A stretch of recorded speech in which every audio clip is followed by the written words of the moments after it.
అంటే అభివృద్ధి పరంగా డెవలప్మెంట్ అవుతుందా లేదా? గవర్నమెంట్ ఏమో కాంగ్రెస్, ఎమ్మెల్యే గారు టీఆర్ఎస్, కార్పొరేటర్ వచ్చేసి బీజేపీ చేసిందే పబ్లిక్. ఇది మనకున్న 150 సీట్లను టీహెచ్ఎంసీలో అంటే దీన్ని ఎట్లా చూడొచ్చు అంటారా? ఏదో ఆఫీస్లో కూర్చొని మ్యాప్ తీసుకుని ఉంటుంది తప్ప పాత్రలు వచ్చేసి ఏమో 5 డివిజన్ చేసారు, కుమ్మరికుంటూ వచ్చేసి హైకోర్టు కాలేజ్ చేశారు, జేఈలు మారుతారు, డిఈలు మారుతారు, ఇక్కడ కార్పొరేటర్ అక్కడ మాట్లాడతారు, అవి 9 జంటేశారు. మీరు ఆల్రెడీ పోరాటం స్టార్ట్ చేశారు అంటే సామ తిరుమల రెడ్డి అనే పేరు వినగానే పోరాటం అని అందరు గుర్తుకొస్తుంది. ఇప్పుడు ఆల్రెడీ పోరాటం స్టార్ట్ చేశారు. ప్రాబ్లం ఎందుకు వచ్చిందంటారు, అసలు ఏం జరిగింది? పాత్రలు వచ్చేసి 72 ఎకరాలు. అయితే ఈ హెచ్ఎండిఎస్ వాళ్ళు వలసలపురం, బిఎన్ రెడ్డి వీళ్ళు డైవర్షన్ చేశారు.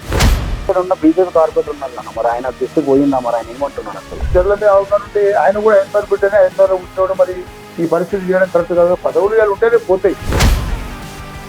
ఇక్కడ ఉన్నటువంటి స్థానిక ఎమ్మెల్యే మాకు సపోర్ట్ చేయట్లేదు, దానివల్ల అభివృద్ధి పరంగా మేము ముందుకు వెళ్ళలేకపోతున్నాం.